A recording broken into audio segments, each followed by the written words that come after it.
Hi everyone, this is Luke. Today I will show you how to stop spam calls on iPhone. These are usually annoying numbers, calling about marketing offers, or it could be just blocking someone you don't want to call you. It's easy, don't worry. First, open settings, scroll all the way down and find the apps.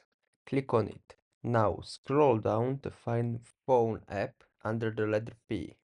Click on it and lower down you will see the option Silence unknown callers.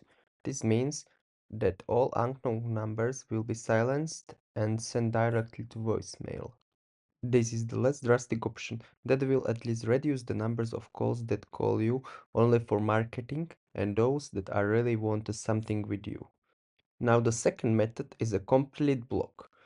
Find a number in your phone app, click the small eye icon on the right, and at the very bottom you will see block caller. This means that the contact will never be able to call, text, or contact you in any way from that number. And that's it. If I help you, don't forget to like and subscribe.